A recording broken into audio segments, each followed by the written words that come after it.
पाखंडी ढोंगी आवा बाबा, हम पहले भी लोगों को समझाते रहे हैं कि आप जो है ना इन आवा बाबा से दूर रहा करिए। आप भगवान को मानते हैं, इस बात से हमें कोई आपत्ति नहीं है। आप आस्था रखते हैं, इस बात से भी हमें कोई आपत्ति नहीं है। लेकिन ये जितने बिचौलिए हैं, जो बीच वाले दल्ले हैं, जो कहते हैं हम आपको भगवान से मिला देंगे, तो ऐसे से छोटा को हम एक ही लाइन कहना चाहेंगे, पहले तुम मिल लो भगवान। नमस्कार, मैं सोनू कुमार, आप देख रहे हैं SK24 न्यूज। इस वक्त अभी मैं चर्चा करने जा रहा हूं जो बाबा का कारनामा हाथरस से निकल कर आया है उसी पे। हमारे साथ इंजीनियर खुशबू राय जी हैं, सारी बातें बताएंगे आपको। SK24 न्यूज में आपका स्वागत है। बहुत बहुत धन्यवाद आपका। अभी हाथरस में जो कांड हुआ है, इसका जिम्मेदार कौन है?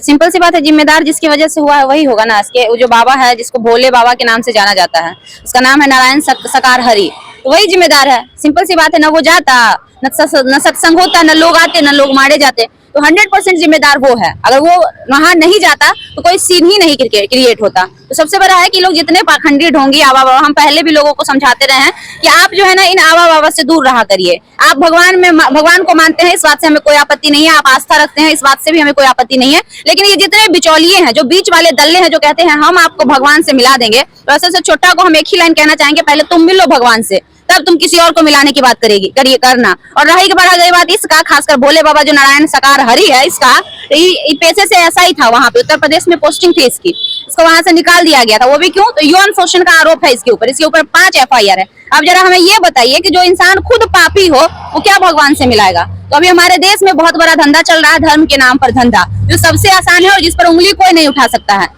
सत्ता पक्ष भी नहीं उठाता और प्रशासन तो खैर सत्ता का गुलामी कर ही रहा है। इसका मुख्य कारण क्या रहा होगा जो सरकार चुप है, इस पे कुछ कहना नहीं चाह रही? सरकार क्यों बोले? सी बात है कि जब से बीजेपी सरकार भारत में सत्ता में आई है, तब से ही तो ये बाबाओं को संरक्षण दे रही है। आपको याद होगा कि 14 में जब नरेंद्र मोदी जी पहली बार प्रधानमंत्री बने थे, तो उस समय राम रहीम आए थे।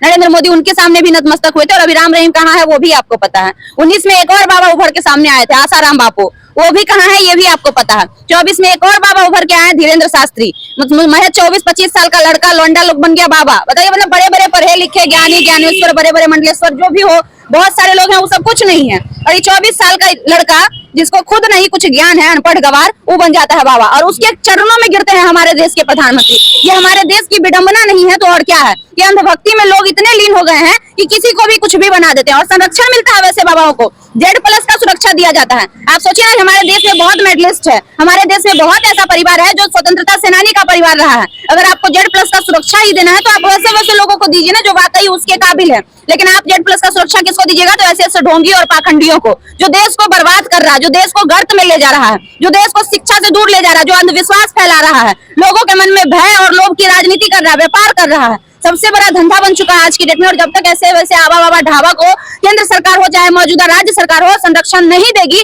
तब तक ये लोग नहीं कर सकता।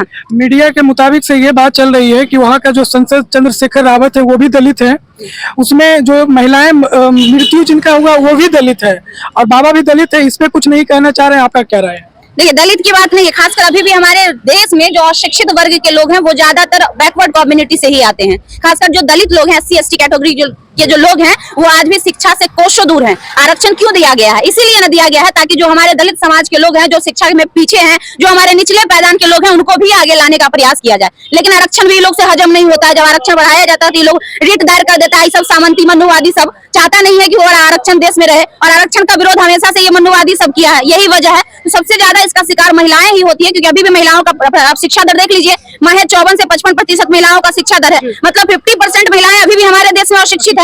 इसलिए ऐसे घोचू, ऐसे चोटा लोगों के लिए आसान हो जाता है महिलाओं को बरगलाना। ये लोग मोनोपोलाइज करता है महिलाओं को, अंधविश्वास की ओर ढकेलता है, और महिलाओं को आसानी से अपना निशाना बनाता है, अपना शिकार बनाता है। भक्त नहीं बनाता है। भक्त सिर्फ एक ही इंसान का होता है, वो भगवान का होता है। भगवान के अलावा जिसका भी भक्त है वो भक्त नहीं है, वो उसका शिकार है। हम बार बार कह रहे हैं, आप भगवान को मानते हैं, हमें इससे कोई आपत्ति नहीं है। हमें आपत्ति इन बिचौलियों से है, इन दलों से है जो धर्म के नाम पर व्यापार कर रहे हैं हमारे देश में। जब तक ये बंद नहीं होगा, हमारा देश जो है अंधविश्वास की गर्त में जाता जाएगा। और सबसे बड़ी और खास बात कि भारत सरकार ऐसे दलों को संरक्षण देती है, ये सबसे शर्मनाक बात है। वहाँ का जो मुख्यमंत्री है बुलडोजर बाबा से प्रसिद्ध है, अभी तक कार्रवाई नहीं हो रहा है। नहीं करेंगे, कहाँ से करेंगे? बार बार आपको कह रहे हैं कि वो संरक्षण दे रहे हैं, वही तो उनकी वोट बैंक की राजनीति है। ऐसे बाबा को अगर बढ़ावा नहीं देंगे तो कल को बाबा मंच से कैसे बोलेंगे, अरे योगी बाबा बहुत अच्छे मुख्यमंत्री है, इनडायरेक्टली उनका वोट बैंक तैयार। धीरेन्द्र शास्त्री कैसे बोलेगा कि मोदी जी बहुत अच्छे हैं, वोट बैंक तैयार। ये असली वोट बैंक की राजनीति है। और सबसे ज्यादा अगर कोई इस चीज को कर सकता है तो ऐसे ऐसे ढोंगी और फकीर लोग ही कर सकता है। आप सोचिए ना कि एक ढोंगी का ड्राइवर बनते हैं हमारे सांसद,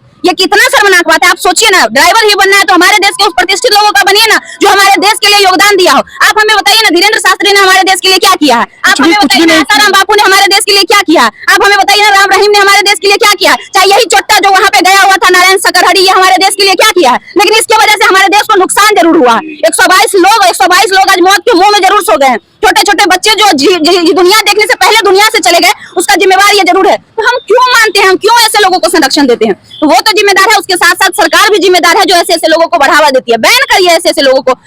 कहेगा कि ये लोग जाते हैं तो अच्छी अच्छी बातें करते हैं, तो अच्छी अच्छी बातें देखने के लिए तो सोशल मीडिया है। अच्छे अच्छे शिक्षक हैं, IAS दृष्टि वाले फलना ढिमकाना, हजारों शिक्षक हैं जो अच्छी अच्छी बातें बोलते हैं। हजारों मोटिवेशनल स्पीकर हैं। आप उनका सुनिए ना घर में बैठकर, कहीं जाकर करने की क्या आवश्यकता है भीड़ में और दूसरी बात, वो जब मरा था, मरने का वजह क्या था? उसके गाड़ी के पीछे लोग दौड़ा था उसका धूल लेने के लिए, और चोट्टा बोला था कि हमारा धूल लीजिएगा और जिसके जिसके घर में जो बीमारी है वो ठीक हो जाएगा। अगर वो चोट्टा के धूले से ठीक हो जाएगा तो हम कहना चाहते हैं उत्तर प्रदेश योगी सरकार से कि उत्तर प्रदेश में जितना भी हॉस्पिटल है, जितने भी बड़े बड़े हॉस्पिटल है, उसको बंद करवा दो। वही चोट्टा का धूल ले लो, अपने अपने घर में ले जाओ।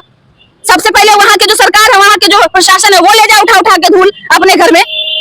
ये सब क्या है? ये सब सिर्फ और सिर्फ अंधविश्वास है और कुछ नहीं है। ऐसे ढोंगी पाखंडी धर्म के नाम पर अपना व्यापार चला रहे हैं और आसानी से चला पा रहे हैं। ये हमारे लिए सबसे दुर्भाग्य की बात है। जैसे अभी आप सुन रहे थे, इनका कहना है कि जो ढोंगी बाबा है, बाबा से दूर रहे। बाकी आप इस वीडियो को देखिए, वीडियो अच्छा लगे तो ज्यादा से ज्यादा शेयर कीजिए। जय हिंद।